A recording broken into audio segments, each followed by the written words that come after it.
All right, so this is another public goods talk, which we've had a couple of today, but this one has a little bit of a different flavor. So thank you guys so much for coming. This has been a little bit of an experimentation with the event today in terms of being an idea fest and ways that we can start to reorient the conversation back from the little bit of a left turn that the Web3 space has taken into building a ton of infrastructure, building a ton of tooling for each other, and we've lost some of the essence of the financial inclusion and the transparent systems that so many of us got inspired to come on into this space for in the first place. So the intention in terms of talking about public goods with this group of intelligent humans is to come at it from a bunch of different angles, because public goods can mean a lot of things, and people like Simona earlier talked about how maybe it's common goods that we should be talking about, because we're really talking about ways that we're sharing with the world rather than just with infrastructure projects. But really at the heart of it, what we're talking about is building things that are going to make a difference for the world at large. And if we want to see that happen with Web3, we need everyone's buy-in to that, right? We need VCs. So Terry Culver, and part of the DFG group, has been talking for a long time about what happens when we really think holistically. And Colin Lowenberg from Consensys has been talking about how do we support the developers who are doing the work. And Manu has been doing all sorts of wonderful things, building from the ground up to make sure that we're thinking about whole communities and excluded voices. So I really wanted to bring you guys together today to talk about what you see in terms of how can we direct this space back, and what does it mean in terms of having everyone on the same page to really guide that. And Terry, I'd love to kick it off with you, if we could, talking about how you see the role of VCs in this, that we've gotten a little stuck chasing the top dollar and the biggest return. I think VCs on the whole have to adjust their perspective, that this isn't a Silicon Valley tech investment generally. I think your time horizon has to be different, and I think your measures of return or types of return have to be different, at least in this stage of the ecosystem. I think maybe more importantly, though, we need a different format for funding public goods, right? I mean, historically, you have grants, you have state support, you have patronage, right? Well, okay, none of those really apply here, or should apply necessarily. What's the mechanism by which we're going to generate sustainable support for public goods? Can you put your microphone? You got it. It's a little bit close. And sorry, Colin, I'm going to direct a little bit here, because coming from the ground up, Manu, I'd love to hear your thoughts on having funded something that was very focused on everyone's good and gone through the trials of that. What are you seeing that could be different about funding mechanisms? Well, when Doing Good got funding, it was during the bull market, and people didn't care too much about putting 50K or 20K or whatever amount to public goods towards this idea. And it was more like, I want to be part of this, and I wanted to support, and I want to have my name on it. The main problem that I personally had as a founder, I didn't want to have, let's say, a protocol that is focused on public goods, owned by one VC, or one VC having a large stake on this protocol. So the way that we fundraised was having very small ticket sizes for different people, but this creates a very weird incentive as well, because when you're going through a rough time, nobody really cares, because nobody has really enough skin in the game.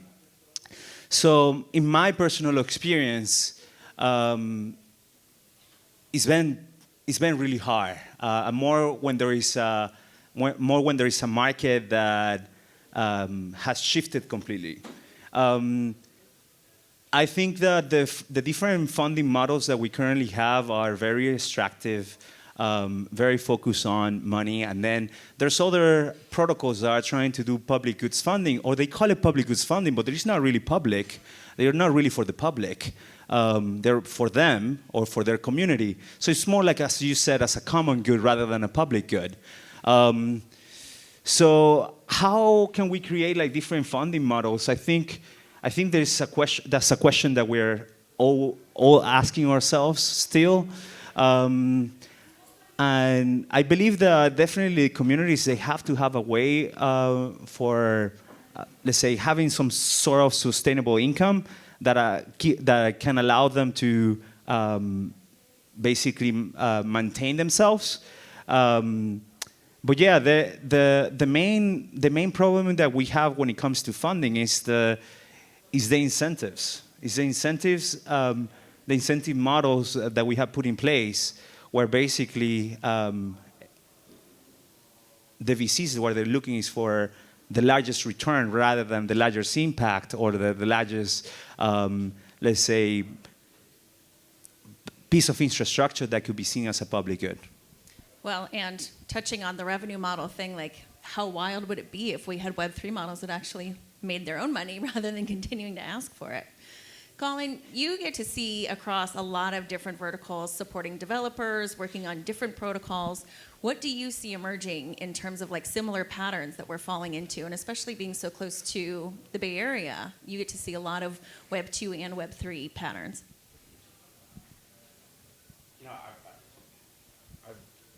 Testing, 1, 2, 3. Thank you, Manu. Hi, everyone. It was interesting you mentioned the Bay Area. The Bay Area, I live in like a little bubble where we see ourselves differently than everyone else sees us.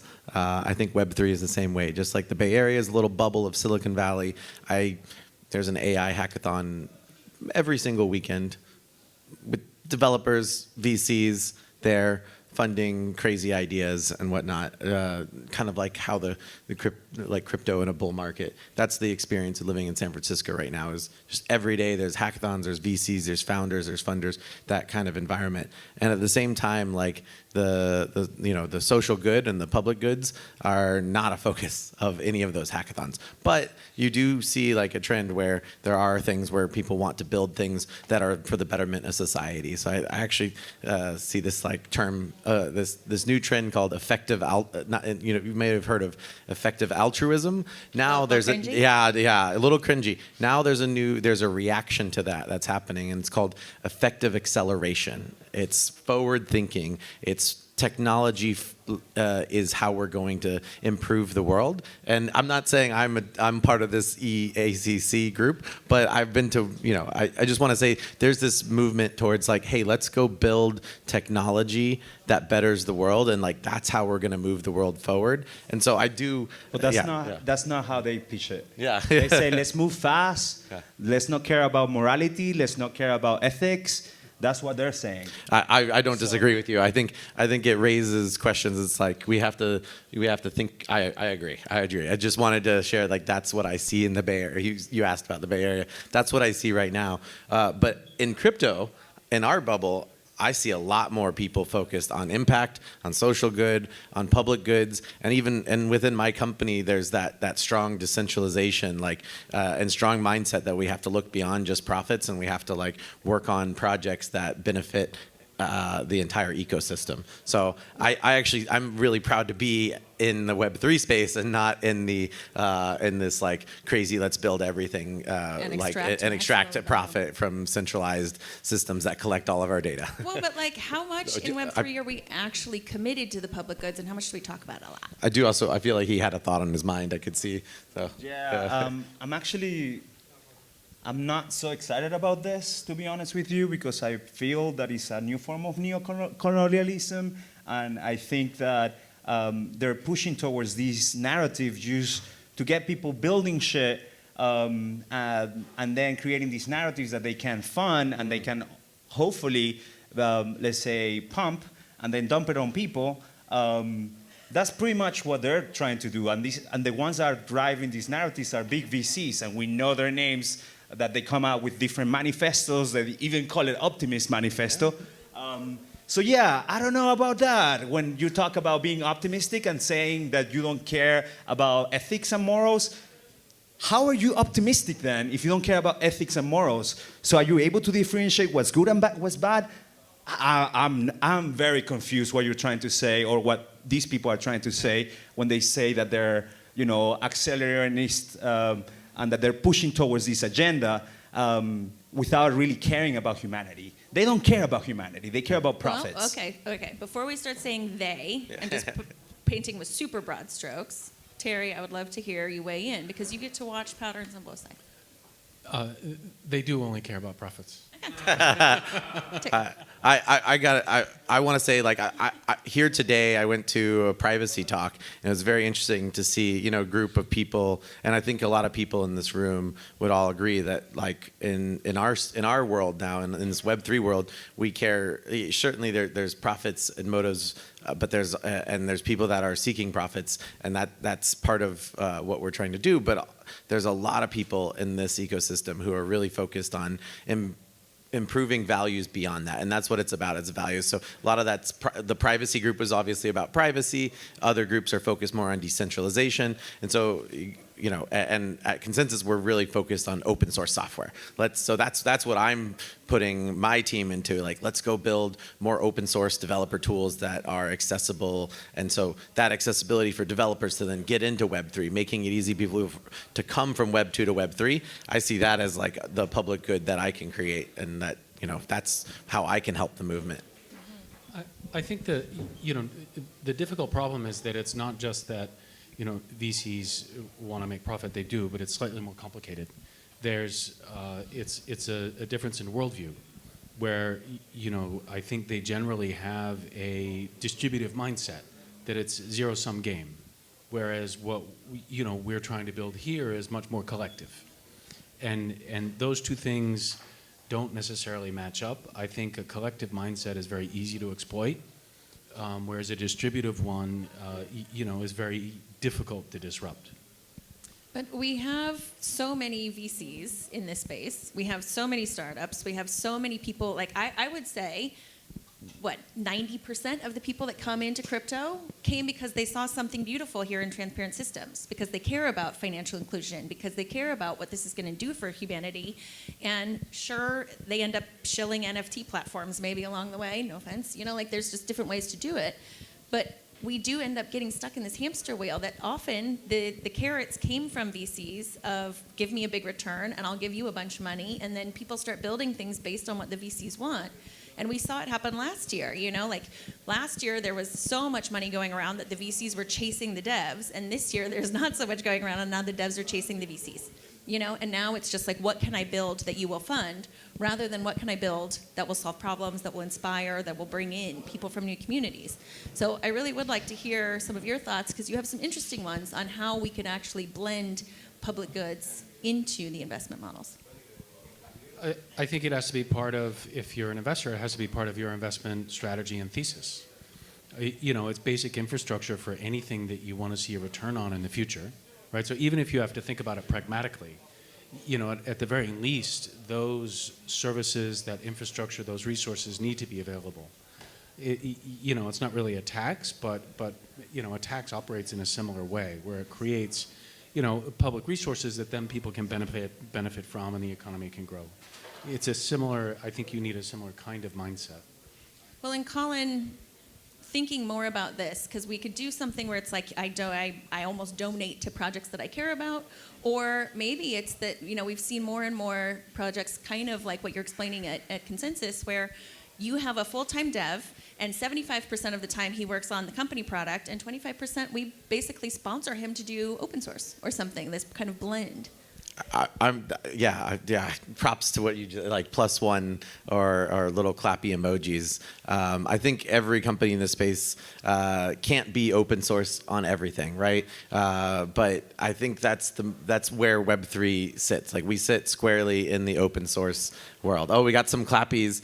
We got some emojis in the crowd. So I guess I'm lucky because I'm in the area of developer relations. So I have there's no concept of writing closed source code. I have a team where we're building an open source. I'm currently working on something. I'll leak. I'll give you guys a little alpha.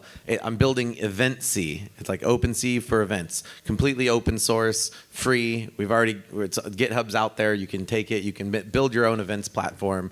We've also built a decentralized dApp store. Anyone can go and post anything they want. I'm a little scared to announce it because someone could just go post anything they want on the website. But you know, These are like gifts to the gifts. community? Yeah, we put 6 weeks and 3 engineers, and we say go build a real product and release it, and let's see if the community will take it and build it.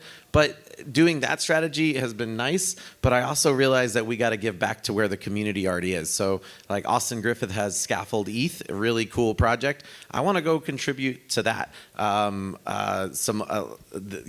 mean, I kind of want to like think of all the cool open source projects out there. The one that I'm most excited about right now is attestations. Like you just like, where there's a Verax is our attestation registry. Like build a block explorer, let people go attest to things. That's useful for developers. You could do reviews or things on chain. Like we need to go build more of those things that are cross chain and like we don't take fees from. So I see that as like my mission. Like let's just go build more open source stuff. And I see open source as a public good, but it's not always social impact.